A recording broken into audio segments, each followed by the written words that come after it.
Hello. So today we will discuss recent India-China standoff and we'll understand what are the reasons and history behind it and what are the issues between the two countries which has led to this severe standoff. So recently India and China are actually against each other in the Aksai Chin area.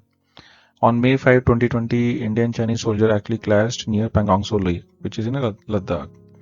It is also believed that the skirmishes took place because the PLA, that is the Chinese army, objected to the Indian military patrols in that area.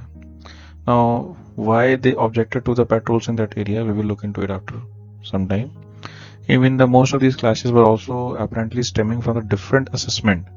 So actually there is a difference in the opinion and assessment of the Indian authorities, Indian army and Indian authorities and Chinese authorities regarding the line of actual control. So we also understand what is line of actual control on ground and how it is de facto international border between India and China. On May 9, 2020, at an altitude of 15,000 feet, that is near the Nakula region, the soldiers on both the sides came and threw stones and blows at each other. So what ensued because of that was that along with this, there were intrusions in the Damchok area, Gogra Post area, and Daulat Beg Oldie area by China in Indian territory. Now, this has led to a lot of controversy, which actually sparked the military level talks between the two for de escalation of the standoff. Meeting was also held on the 6th of June in the Chushul Moldo region between the corps commanders or the commander of Indian Army and Chinese Army in Leh area. Now, after this meeting, both the sides had to actually mutually had to de-escalate the area based on common cooperation agreement signed between 93, 96 and 2013. So the purpose was to de-escalate by reducing the stress and difference of opinion. Now the first thing which comes to our mind is why China is actually doing this. So there are a number of reasons which are being floated for its the way China is reacting. And one of the biggest reasons is that it is being said that India is constructing a Darbuk Shiok DBO road. So this DSDBO road, that is Darbuk Shiok Daulat Beg Oldie road, which is connecting the Daulat Beg Oldie area, which is near the Karakoram valley, to the Darbuk area in Leh. And now this almost run parallel to the LAC, which is currently being accepted as a de facto international border. Now China doesn't want India to build infrastructure near this LAC so as to make India weak or project India as a weak counterpart in comparison to China, which has actually a very good stage of infrastructure building on this LAC border. So this DSDBU road will increase India's access to actually Karakoram range, and Karakoram range is actually the area through which a road passes through Xinjiang till Tibet. So China very well understands that if this area is in future can be countered by India, then it needs infrastructure in this area, and DSDBU is one such infrastructure which it can utilize to halt the spread and also the presence of Chinese troops in Aksai Chin area. China doesn't want India to build this road because it will strengthen the situation of India near LAC. Now, why Daulat Beg Oldie is very important? So you can see that Daulat Beg Oldie is at a very high altitude, and its airstrip at such a high altitude, at such a highest point of the globe, will help India to easily monitor both Chinese area and Pakistan area, that is Pakistan occupied Kashmir. Now this airstrip was built in 1962, which is very close to Siachen Glacier and LAC. So based on Daulat Beg Oldie presence of India, it can easily monitor POK, Siachen Glacier and LAC, all the three. Now this is very important because from here India can take care of activities of Pakistan and China. Now, because of India building a DSDBU road, China has got somewhat panic. Another reason which is being floated in understanding the recent standoff is that in 2017, India actually opposed the construction of similar Chinese road at Doklam near Sikkim, and now China is protesting on a similar ground in LAC near Aksai. or LAC in the Aksai Chin area. So when China was constructing road in Doklam area, which is in a contested area between Bhutan and China, India contested that it should not build infrastructure in the disputed area, which will be threatening and which will be acting as a countermeasure before the confidence building measure for the resolution of border dispute. Whereas when India is building that road, or DSDBO road in Aksai Chin area, China is also applying the same principle that India should not build any infrastructure which will actually act as a forward policy again and projecting it as a threat against Chinese security. Another reason which has been floated is that China wants to deflect the world attention from corona epidemic, for which it has been responsible at some level, and all the countries are actually opposing China. So let's, apart from all these three reasons, we have to understand the historical reason of this territorial dispute. So since ancient time, the Jammu and Kashmir and Ladakh region, it has been governed by a number of kings and kingdoms. But just before, most recently, before the onset of the British, it was under the control of Sikh Empire, that is under Maharaja Ranjit Singh. Maharaja Ranjit Singh of the Sikh province was controlling Jammu in 1808. Then he took Kashmir in 1819 and Ladakh in 1834. After taking Ladakh, Ladakh was merged with Jammu. And so that is, Jammu was merged with Ladakh and was combinedly controlled. Also, in 1839, when Maharaja Ranjit Singh died, the Sikh province became weak, and the ruling class actually was shifted from Maharaja Ranjit Singh towards the Maharaja Gulab Singh, who was from the Dogra dynasty but not from the Sikh Empire. And he was the king and ruler of Jammu, who controlled the Ladakh and Kashmir region also. So, as a result of Sino-Sikh War in 1841, that is Chinese-Sikh War, in which China took advantage in 1841 and attacked Ladakh. And not only they attacked Ladakh, but also they conquered Sikh areas and entered into a treaty, finally, to maintain peace on the border, after which Sikh rule actually began peacefully in this region. So, although China won this war, but still the status quo was maintained, and Sikh were not to expand beyond this region and pose as a threat to China, as well as they could rule peacefully in their own area. But soon 5 years after this, the British came in contest with Sikh Empire, and it was the British rule which was going on in India, and British was having a very keen eye on the Sikh province from a very long time.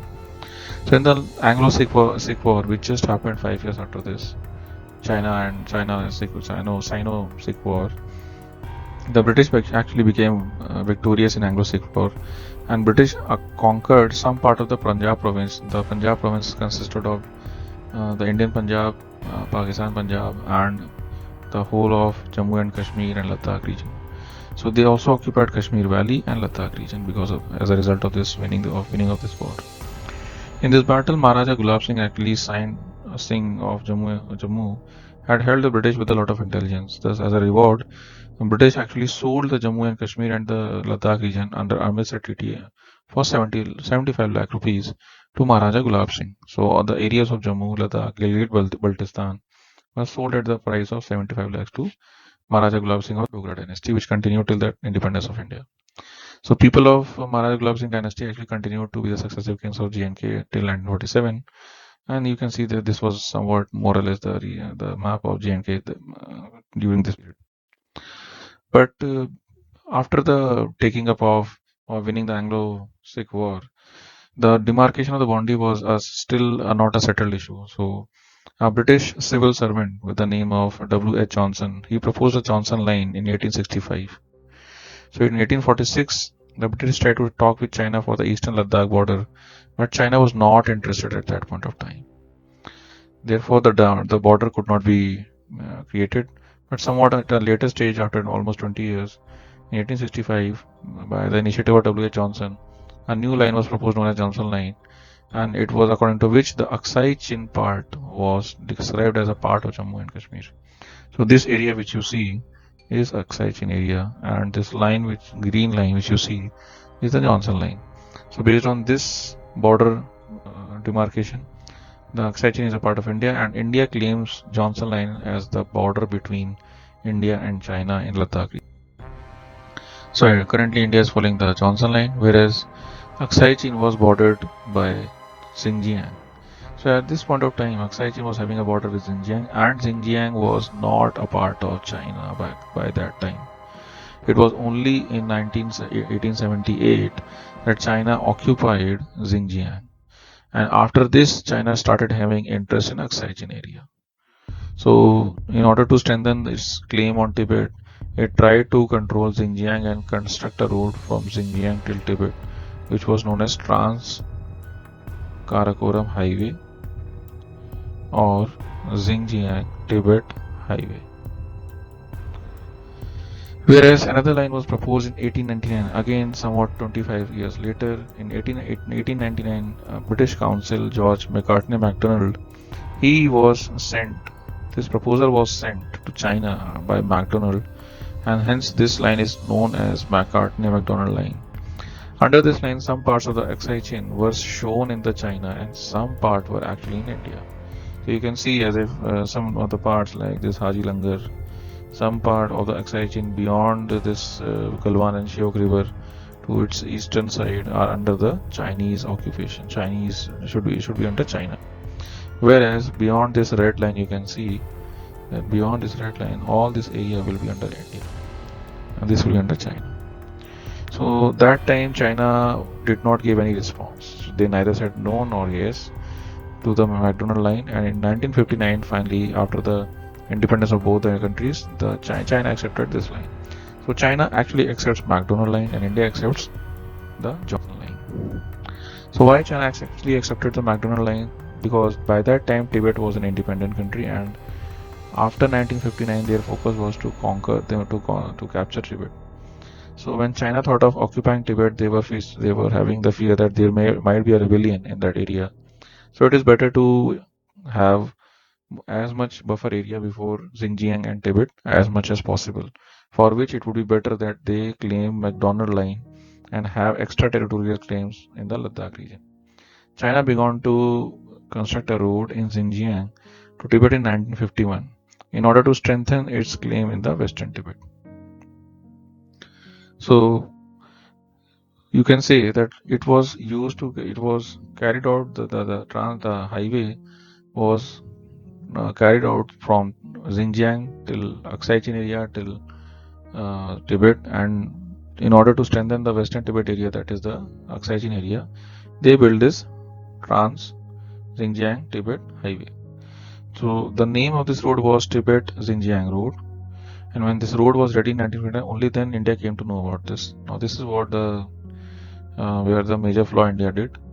During that time, India although was independent, on one side we were busy in demarcation of LOC, which was the dividing line between Pak occupied Kashmir and India. On the other side, China was starting to occupy and taking bases based on unilaterally accepting the MacDonald line. So there was no agreement, there was no talks. It was unilaterally agreed by China that MacDonald will be the boundary between India and China. Whereas seeing China in the MacDonald line areas and as far as post, India tried to follow the policy of forward policy, because of which somewhat was one of the reasons for Sino-India War in 1962, and China army was proved to be more powerful in that war, and because of this, Ladakh region of China expanded its western border and take full control of Aksai Chin. So actually you can see in this diagram that Aksai Chin area is today under the complete control of China, and this line is actually acting as a line of actual control. So neither it is Johnson line, so the LAC is neither Johnson line and nor it is MacDonald line. So it's neither Johnson line nor it is MacDonald line, because the de facto line which is running through it is the LAC, that is the line of actual control, which was set up as a result of the ceasefire and after the result of the 1962 war. So in the war, India had to abandon its forward policy, and after the war, the forces of the two countries, wherever they were stationed, they assumed that it is the line of actual control. So this is how line of actual control, that is LAC, came into picture. Now, it is not that the dispute is only in the LA or the LAC is only in the Ladakh region. There are three segments to the LAC. The westernmost sector is the border between J&K, that is Ladakh region, and China. The middle part is of Himachal Pradesh and Uttarakhand bordering China, and the eastern sector is belonging to Sikkim and Arunachal Pradesh having border with China.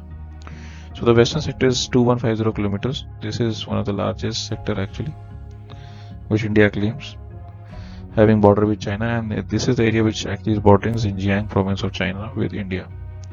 India accuses China that it has illegally occupied Aksai Chin and some parts of Ladakh in the region.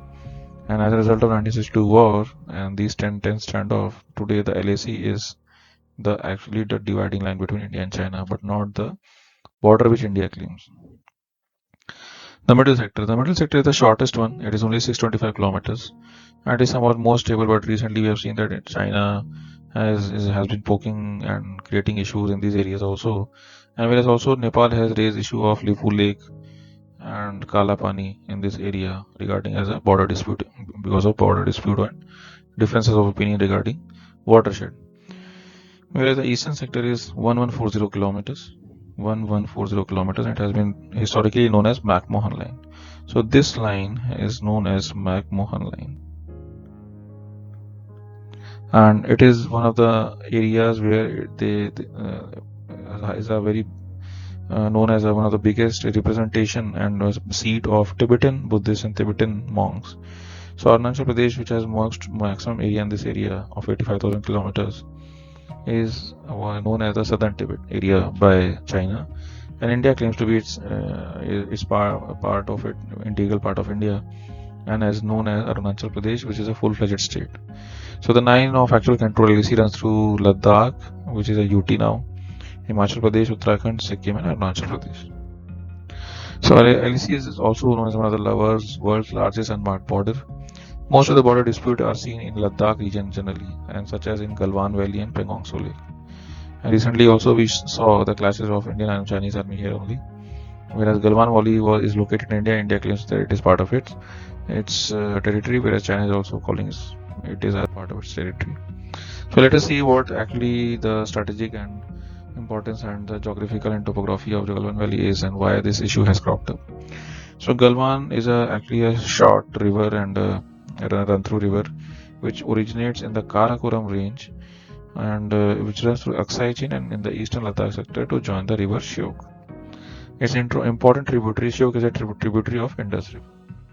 So this river and the valley actually are holding a very significant strategic importance because they provide a lot of strategic height and mountains. It is also a watershed. It is also a watershed. Thus, both ways for the transportation and for capturing peaks, it is very important. This area and this river was named behind a person known as Ghulam Rasool Galwan, who was actually a traveler.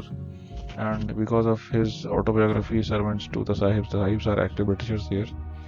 This place has been named after him, and he has been also been very popular in giving the detailed expeditions through which the high Himalayas and Tibet and Yarkand has been covered till Central Asia through his journey. Now we will look into one of the also areas of contention between India and China is Pangong Lake. Pangong Lake is a landlocked lake, and as you saw in the previous picture, the watershed area actually all the river and run-through rivers actually feed this lake, and this landlocked lake is actually dependent on these runoff rivers. So Pangong Tso Lake is actually 12 kilometers and which extends from India to Tibet, and the line of actual control is not very clear in the Pangong Lake. So this is actually what the real situation at the standoff between India and China is. That this is the Pangong Tso Lake, and in the Pangong Tso Lake, the border between India and China is not very clear. China claims that it has claimed till finger 4. So this finger means the mountain peaks.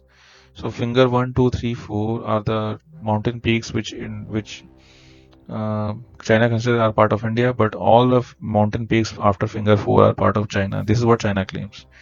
So according to China, the LAC passes through after between finger 4 and finger 5, whereas India claims that the LAC actually passes through between finger 7 and finger 8, and from finger 1 to finger 7, that is a mountain peak between finger 1 to finger 7, are all part of Indian territory. So this basically this area between finger 5, finger 6, finger 6 and finger 7 are disputed area. And this is where the Galwan Valley is. So thus, in this area, the patrolling has increased based on the differences of opinion regarding the passing of LAC. So the sharp mountain peaks are images known as fingers, and India has claimed that it is up to 8 finger that India has LAC, whereas China claims that it is right up to finger 4. So this is the what the dispute is between the two parts. Recently, we also saw a standoff between India and China in Doklam. Doklam is an area which is sitting at a tri-junction of Sikkim, that is India, Bhutan, and China. So in this China's Chumbi Valley, there is a small area. This small area is Doklam, which is of very strategic importance. And this dispute is between China and Bhutan. Although Bhutan is having a friendship treaty with India, so it asks India for its territorial security and integrity, and also India to have a strategic importance, strategic defense, and also strategic advantage in these areas. So wanted to secure the high peaks in these areas, thereby prevented China to build any infrastructure in this area. So the military standoff actually lasted for more than 2 months, and after only diplomatic efforts and conversation, both the countries actually withdraw their troops. So in Bhutanese, Doklam is also known as Zonglam in Tibetan language, and in China it is known as Dongla. It is between China's Chumbi Valley to the north and Bhutan's Ha Valley to the east and India's Sikkim State to the west. And it has been depicted in the map here between it is standing between Sikkim, Bhutan and Chumbi Valley. It was only after 1962 border war between India and China that narrow plateau that abuts between in this tri-junction. Now it has become a bone of contention. Only after 1962 for the first time it became a bone of contention in 2017. So why did India intervene in this matter between Bhutan and China? India has signed a friendship treaty with Bhutan on 8th August 1949, which was actually renewed in 2007. So India morally and also legally need to help Bhutan in such cases of sovereignty and territorial integrity issues. And also India has promised to help and protect the interests of Doklam from Chinese intervention. So why the Doklam is very important? Because first of all, it carries a huge military advantage for anyone who captures these high peaks. Between all the plateaus, it is one of the highest peak, which gives us high height advantage to anyone who captures it. It will not only, if India loses it, it will not only compromise the security of Bhutan, but also of India, especially Sikkim and Arunachal Pradesh. The China is, when it has come in control of Doklam, it will get a very high ground, which would enable it to completely crush Bhutan. Thus, therefore, the access to tri-junction would give China an easy access for transportation also for war machinery, such as tanks and vehicles and the border area of India. Thus, moving back to all the three disputes which India has recently faced, the first one is Aksai Chin area, which India claims is a part of Jammu and Kashmir as a UT, but China claims it is a part of Xinjiang and Lower Tibet. Aksai Chin, we must remember, is a very large area that is approximately 37,000 square kilometers area, and what earlier was used as a trade route between India, that is Ladakh and Xinjiang, known as Yarkand, Karakoram to Yarkand. Once the war was fought in 1962, because of this disputed land, the ambiguity is even still there, and the two different line between India and China is still being perceived in the same way. Nothing has. So what our first PM said about this, that he said that Aksai Chin is a part of in Ladakh region of India for centuries, and that this northern border was a firm and definite one, which was not open for discussion with anybody. Thus, this shows that India has always and very categorically and clearly claimed Aksai Chin as a part of Ladakh and as an integral part of India. Similarly, the same issue of territorial boundary issue between India and China exists in Arunachal Pradesh, that is the southern Tibet also.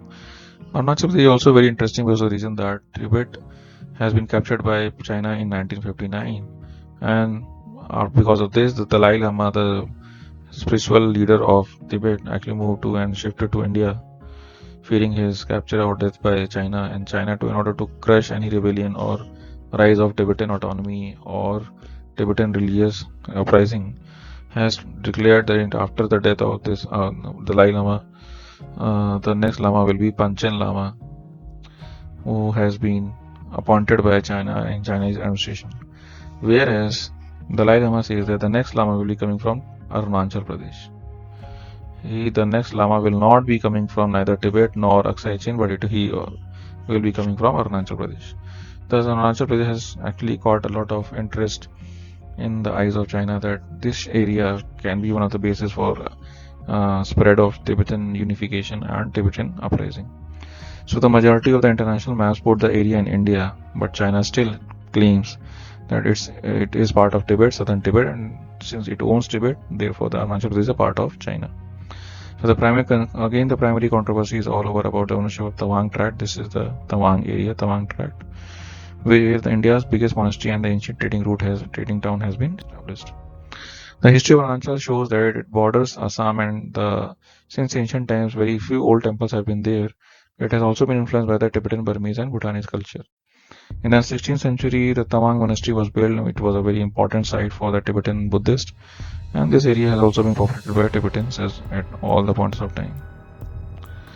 Everyone argues that it should belong to India given the ancient history, but still this area has been under dispute between India and China, whereas also Tibetan empires have been although living in harmony. In the ancient times, Indian empires and Tibetan empires have never contested Arunachal Pradesh between themselves, so there will be no question of contest of territorial claims between India and China if they agree to accept what Tibet used to agree earlier.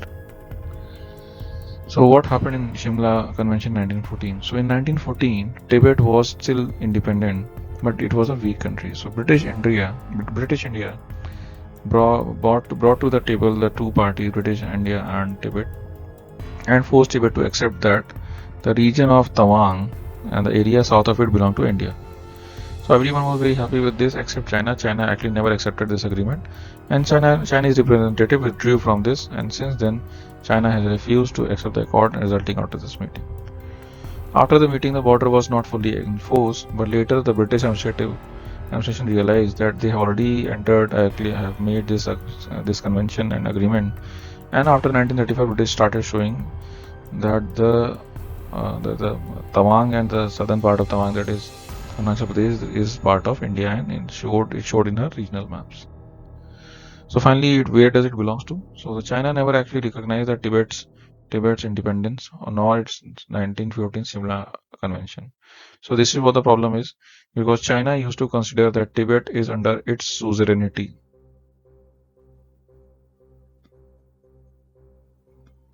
So as long as China is actually having control, as long as China has some control or control over the political status of Tibet, Tibet is not an independent country. And if Tibet is not an independent country, then it cannot sign any foreign or diplomatic decisions can be made without the consent of China. If China is not consenting, then this convention has no meaning at all. This is what China claims. Whereas British used to treat Tibet as independent country. Thus, any agreement or convention signed by Tibet would be as a measure of a agreement between two sovereign bodies. Thus, it will have the weight of international law. Thus, according to China, Tawang region belongs to her, and China especially wants to hold these monasteries in order to control the rising of Tibetan Buddhism and the leading center of Tibetan Buddhist. And whereas according to India, most of the state had ancient Indian influence, not Chinese. Chinese are actually Han. Their language is Mandarin.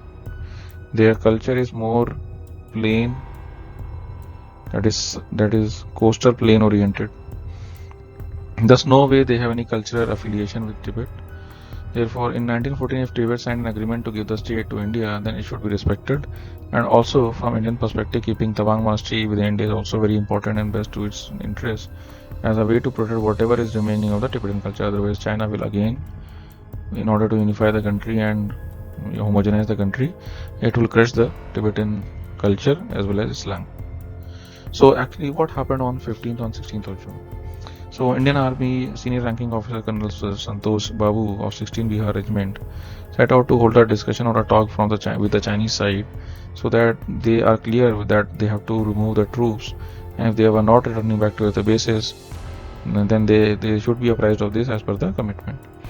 During this discussion between Chinese PLA and Indian Army, the situation got aggravated and they were attacked by the Chinese. The Indian delegation was attacked by the Chinese with stick stones and even warped clubs or batons with barbed wire, rubbed in barbed wire. So then Colonel and his personnel actually suffered severe injuries in the clash, and actually more than 20 Indian soldiers were actually killed in this, were martyred uh, uh, in this ensued fight. So the 20 army men which were martyred are now again creating an issue and bringing the focus on the resolution LAC, where the Prime Minister has categorically said that the whole India stands behind the people who have lost their life in the line of duty for protection of India, as well as we will also be pursuing our case vehemently for the protection of our sovereignty and territorial integrity. Also, the forces will are on almost war-like with LAC to impose cost on China, and Galwan can have effect even on our diplomatic ties also. So overall, before wrapping it up, we will just discuss what is the how the situation got erupted so much. So the brawl between two armies was seen in the midnight of 15, and from the both the sides of the rivulets. Colonel Babu and his team actually succumbed to the later to injuries because of injuries and also hypothermia, that is extreme cold. Violent face-off also resulted in attempt by the Chinese unilaterally was violent face-off was the result of attempt by the Chinese to unilaterally change the status quo. This is what MEA, Ministry of External Affairs of India, says. And also the senior commander had productive meeting on June 6. And based on this meeting, they agreed that there will be a process of de-escalation and ground commanders will have a series of meetings thereafter. The Indian Army also gave a statement that Indian and Chinese troops have disengaged in Galwan areas, where they clashed on 15th and 16th of June. But since then, India has been witnessing that the troops were being built up since May 5, and they never actually respected the agreement. There was a very aggressive posturing by the Chinese troops, and both the countries actually moved their soldiers' equipment along the LOC, which made the situation very volatile. China has also been opposed to India in constructing of the airstrip, which actually India is doing much later than what China has actually constructed on the other side of the LAC. So China has already constructed big infrastructure projects, even defense projects, as well as airstrips, highways along the other side of the LAC. Whereas when India comes to construct it, they are actually opposing it. So China has been opposed to this, and they are also again opposing the Darbuk-Sheol-Dolbe-Goldi road in Galwan Valley, which actually started all the whole of the issue. And after the week of the face-off resulting in this injury, the friction is now doesn't seem to be eased, even based on talks and between India and the Chinese military men and commanders. Thus, the Galwan Valley and Hot Springs will see the troops face to face from time to come, at least for some time. And it is for the first time that after 1967 that such a big casualty is being seen, and also after 1975. Thus, before wrapping it up, we can say this whole issue is because of the historical legacy which we have received on the independence, because of the independence of India, and also because of the belligerence and the imperialist, as well as the very non-responsible behavior of China which we are witnessing. So the whole situation of coronavirus epidemic, pandemic, the China-Pakistan nexus of China-Pakistan CPEC nexus, the coronavirus attack, the US-China relationship decline, and India strengthening its border have actually sparked off insecurities within China, because of which we are witnessing such a reaction. So thank you very much for being patient with us. Thank you.